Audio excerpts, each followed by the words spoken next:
So, you've been through a lot with someone who truly fits the idea of a narcissist, but sometimes you still think to yourself, what if I was the issue the whole time? Or maybe, what if I'm just as bad as them? Listen, I've been working on this for almost 10 years now, and this is a very common question people ask after dealing with narcissistic abuse. That's why I'm sharing everything today. In this video, I'll show you 10 signs that prove you are not the narcissist. I won't just give you a list. I'll explain the why, the thinking behind why a narcissist cannot really do any of these things consistently. By the end, you'll know exactly where things stand. My name is Christina, and here on this channel, we look closely at the psychology and brain science behind narcissistic abuse, getting over emotional pain, and all the related topics. All right, let's look at the first sign that proves you are definitely not a narcissist. You make choices while thinking about others, not just yourself. How often do you make decisions, big or small? And quickly think about how your choices will impact the people near you. Maybe you chose a different way home because your partner needed rest, or you skipped something you really want to do because you know it would be a big hassle for a friend. This might feel normal to you, like you do it without thinking. That's because you are emotionally linked to others and pay attention to what they need. It feels very strange when you meet someone who doesn't do this naturally. You just can't picture how someone can decide something that affects others without first thinking about how it will affect them. Here is why this matters. A narcissist's brain is set up to put their own wants and survival first. This is not just a personality thing, as you might have thought. It's more than just being selfish. It is truly a difference in the brain. The part of a narcissist's brain that handles feeling what others feel, emotional empathy, is not very active. This makes them much less likely to think about how their actions will touch other people. So, if you constantly think about how your decisions affect others, it shows you are acting with grown-up emotions and empathy. That is something narcissists truly have trouble with, no matter how hard they try to seem caring. Before we get too deep into this list, I need to add a quick note. Narcissists usually act in the complete opposite way of what we are discussing, but I want to admit that other problems exist, like bad PTSD, autism, ADHD, or other mental or brain conditions, where a couple of these actions might appear. So, if you don't connect with every single sign we talk about, it doesn't automatically mean you are a narcissist. Most people will totally see themselves in these signs, but if you don't, it might be good to look into if there are other reasons to think about before you decide you are a narcissist. All right, let's move on to the second sign. You see your weak points and you truly try to make them better. This one might feel a bit difficult at first because, let's be honest, no one enjoys saying they have problems. But seeing and taking responsibility for your flaws is a sign of grown-up emotions. When you think back on a fight, a mistake, or even how you acted, you can say, okay, what did I do wrong? That shows you want to get better. You are not perfect, and none of us are, but you are learning and changing. But a narcissist finds it very hard to admit problems because it would hurt their weak view of themselves. Their whole idea of who they are is built on a fake, overly grand picture of being better than others. The second they admit mistakes or flaws, they might break that fake idea. So they will change the topic or blame others, avoiding looking at themselves or taking responsibility. Here is the reason for this. The part of a narcissist's brain meant for looking inward and growing emotionally is often not fully formed. So they cannot handle moments of self-doubt in a good way when you can honestly think about yourself and make real tries to get better. You show you have smart emotions and know yourself. Well, these are things narcissists don't have. Let's go to the third sign.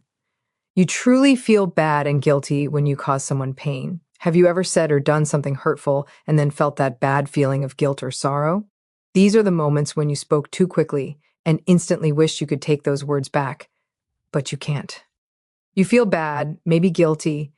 That is a very normal and healthy way to feel when you care for someone and know you've hurt them. You feel their pain, and it worries you.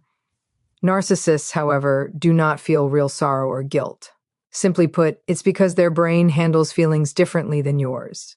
Two brain parts important for caring, controlling emotions, and understanding others' feelings, the anterior insula and the anterior cingulate cortex, are often slower in narcissists. So when they hurt someone, they don't have that natural feeling to sense what the other person is going through. Instead, they might feel annoyed or ready to defend themselves, or they might move the blame onto someone else to avoid feeling guilty. The fact that you feel bad shows you know your feelings and that you value your connections with others. Now let's talk about the fourth sign. You give without hoping for much back. Think about the last time. You gave someone a hand. Maybe you gave your time for free. You helped a friend or coworker without waiting for a prize. How did that feel? If you are like most people who are good with their feelings, you probably just felt good knowing you helped someone without needing anything back. Sometimes that good feeling of helping is all you need. This is especially true when you volunteer your time. But usually, and this is important to say, when we help people, we know if we are truly honest. We do hope for something. I know this because I was recently in a spot where I was giving not just money or gifts, but time and energy and changing my plans to be there for someone who did not care. I mean, they truly did not care. So let me be honest for a second. When I give with my heart and stop everything to be there for someone I care for, I don't wait for gifts or a big celebration, but I do expect simple respect and kindness back. I bet you feel the same way. So let's not pretend we are totally perfect people who just keep giving and don't mind others taking advantage of us. We do care and we should. But if you are happy to give and only really expect very little in return, you are not a narcissist. There is a big gap between narcissists and people who have a normal, good sense of feeling for others. Narcissists, as you know, usually only give if they get something out of it. When they do give, they expect praise and proof of their value. They want favors back because their inner worth is weak and fully depends on what people outside of them think. The deeper reason for this is that everything a narcissist does is a way to keep up their huge fake self-image. They cannot just give because they want it. They must know they will get something back. This could be praise, thanks, or a feeling of being better than others. Maybe they just want to know they have you under their control. Here is why narcissists act this way. They feel they are owed things and truly believe they should be praised and proven right all the time. When they give, it's not because they truly care. It's because they want to control how others see them. Giving freely without waiting for anything back would make them feel very weak. It opens them up to being ignored or unappreciated, which hurts their idea of who they are. Narcissists feel this weakness so strongly that they only give when they know it will help their image or make others owe them something. So, when you give without waiting for much back, your brain's pleasure center is lit up by the happiness of helping others. Narcissists are pushed by the need to guard their weak ego and make sure they look like the best. The fifth sign you are not a narcissist is that you can be happy for other people's wins without feeling jealous or like you are less. When someone you know reaches a big goal, like a better job, a new partner, or a life mark, you can feel joy for them, even if you wish for the same thing. You can see their hard work and growth without judging it against your own life, and that shows grown-up feelings. But just like most things in life, there's a small difference here. It's fine to feel sad and maybe even a little bad for yourself for not getting what you wanted or what you worked so hard for. Feelings can be messy, but if your normal state is to be happy for others' wins, then you are not a narcissist. This is how narcissists are different. For a narcissist, someone else doing well can feel dangerous because research says they are extra touchy about anything that puts their position or self-view at risk. Studies show that when their feeling of being superior is doubted, the brain's danger and feeling centers, like the amygdala, often react faster. Put simply, what feels like a good example to you can feel like a danger to them. That's why narcissists will often play down what others have done, quietly switch the topic, or even claim credit for someone else's success. They cannot handle praise without having to point it back to themselves. I am sure you have seen this. The sixth sign you are not a narcissist is that you do not trick people to get your way. When you are arguing, you don't change the truth, make someone feel guilty, or use silent treatment to hurt them. You still want to be listened to, of course. You might even still want to be correct, but you also try to be just. In the end, you care about fixing the problem, not bossing the other person around. Now, here is the thing with narcissists. They trick people because they feel safest when they are in charge. Studies show that narcissists feel a stronger sense of danger when their feeling of being better or in power is put in doubt. So instead of calming that bad feeling, they use tricks like gaslighting or guilt to get power back. This is not always a planned move, even though sometimes we know it is planned and on purpose. But other times it's like their body's reaction system takes over, forcing them to guard their pride no matter what. The price is often your emotional health. So instead of trying to connect, they automatically try to control. This is not to excuse them. They know they are not being honest, but it helps to know their side of things. Then we can move on with maybe feeling sorry for them instead of hating them. If you are still angry, it might help you to know that the last thing a narcissist wants is your pity. unless, of course, it helps them right then. And in this case, it does not. The seventh sign you are not a narcissist is that you don't need constant proof of your value to feel good about yourself. Not the way a narcissist does, anyway. If you have lived through emotional harm, this one can be hard to understand. Because when someone spends years making you feel small, messing with your mind, gaslighting, or only treating you well, when you do what they want, your brain learns to look for their okay. You start mixing up what others think of you with feeling personally safe. That is actually a side effect of what you learned.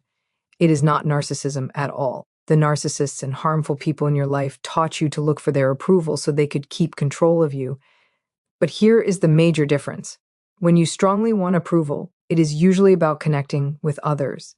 You want to feel noticed and safe again. When a narcissist strongly wants approval, it is about having power. They only want to feel like they are the best. Narcissists need outside proof to keep their weak self-view steady. When the praise stops, their inner feeling of worth falls apart. They have to hunt for praise like someone hunts for air. It is not that they love attention as much as it looks. It is that without it, they feel hollow and unimportant. If you have ever felt cut off from yourself, this is what emotional abuse does. It pulls you away from your own inner guide. Getting better means learning to build that inner feeling of worth again. So your value does not change based on who likes you. The simple fact that you even try to do that healing work proves you are not narcissists. The eighth sign you are not a narcissist is that you respect the limits others set without getting hurt by them. When someone says, "I can't chat now," or "I need some quiet time," you might feel a bit worried, let's be honest, but you understand. You know that someone needing distance is not about you. It is about them taking care of themselves. You might not like it, but you honor it. This sign can be confusing for people who rely too much on others or have big worries, anxiety. If you grew up being very careful about what you did, your body might still see limits as a sign of being pushed away. So you might ask, did I mess up? Do they hate me now? That feeling of being pushed away does not make you a narcissist. It means your system was taught to see being close as being safe. This worry comes from feeling unsure, not from feeling owed something. For narcissists, it is totally different. When someone sets a limit with them, it feels like fighting back. Narcissists see limits as a danger to their power or standing. So their reaction comes from feeling like they deserve everything and a need to be in charge, not a fear of being left alone. They feel they deserve all of other people's time, focus, and energy without any checks. The truth is, whether you react to a limit because you feel unsure or because you feel owed something, the skill we all must learn is the same. Learning to respect others' limits no matter what. You do not have to like every limit to respect it, but the fact that you can feel worried and still step away and honor that limit shows you are growing, you care for others, and you can control yourself. Things narcissists do not have. The ninth sign you are not a narcissist is that you take charge of your actions even when it feels bad. When you know you hurt someone, messed up, or made a wrong choice, you might feel a bit sick inside, but you accept it. You don't try to change the facts or make yourself look good. You can say, yes, that was my fault. This is because your view of yourself is not so weak that it falls apart just because of a small mistake. Narcissists, though, find this extremely hard. Their whole self-view is based on the fake idea of being better or never making mistakes. Saying they are wrong puts that fake idea in danger, so they change the topic, make it seem small, or blame other people. This happens because of slower activity in the brain parts for looking inward and caring for others, mixed with a very strong danger reaction when their pride is shown. Simply put, being held responsible feels dangerous to them. It is not just bad, it is unbearable. If you have suffered emotional harm, this can seem tricky. You might find yourself saying sorry too much or taking the fault for things that were not yours. That is because you were taught to take the blame, since the narcissist would never do it. The difference here is clear but strong. Narcissists avoid being responsible to guard their pride. You take responsibility to guard your honesty or perhaps to save the relationship. The 10th sign you are not a narcissist is that you can be open and true to yourself without fear of people judging you. You do not need to act like you are perfect. You're okay saying when you are hurt, mixed up, or afraid. Because you know that being real is how people truly connect. Even if being open is still tough for you, the fact that you think it is important says a lot about the kind of person you are. But this can become unclear. So let's make one thing very clear. Having trouble being open does not make you a narcissist. For people with PTSD or long-term serious hurt, for example, avoiding being open is more like trying to stay safe, not an act of pride. Your body learned that being open led to pain, lies, or being pushed away. So you built a wall to keep safe. But deep inside, you still want to connect and trust. For narcissists, the reason is totally different. When a narcissist's idea of themselves feels at risk, their stress and feeling systems, like the amygdala, get too active. When narcissists are open, it feels more like being shown naked than connecting. They avoid it because it puts their feeling of being superior in danger, not because it feels risky. Their aim is to stay in charge, not to get better. So here is how to know the difference. If you avoid being open because it feels risky, that is likely from past hurt. If you avoid being open because it feels too low for you, that is narcissism. And now we finally reach the surprise you probably did not expect. All of this we talked about, this narcissistic abuse. It was more than just trickery. It was like changing emotional form. Let me explain that now. At first, they made you feel like they were just like you. They showed back your best parts, like caring, kindness, and deep feelings. At some point, you realized it was all fake. Maybe you even worked out that you felt that way because they were copying you. While that is true, it is not the whole story because they were not just copying you. They were wearing your best traits like clothes. They made those traits their own to control how others saw them. Listen, it goes even further than this because they were doing more than just taking from you. They were also giving, but not the type of giving we talked about in sign 4. The whole time they were dropping their bad feelings onto you. They set off your worst fears and worries until you began to act like the worst version of yourself. They did this because they needed you to think you were the problem so they could walk away feeling and looking innocent. That is exactly why you are here now, asking yourself if you are the narcissist. It was not by chance. It was planned. But here is the good part. It was all a trick. They did not steal your light, your caring, or your goodness. They just had to make you believe they did. The moment you see the trick for what it is, you realize you never changed. They just convinced you that you did. Once you truly see this, you cannot go back. You will start to see them for what they really are. A weak copy, always looking for a new form to take. So let's make this simple right here and now. If you really were a narcissist, you would never have dropped your expectations to deal with all the bad things you had to go through in this relationship. And that's not even counting how narcissists make you drop those expectations even more. If you agree and want to know exactly how they do it, click here to watch this video next. If you are ready to get out of this bad pattern forever, click here to book a meeting with me if you have not done so yet. Please like this video before you leave. I will see you next time.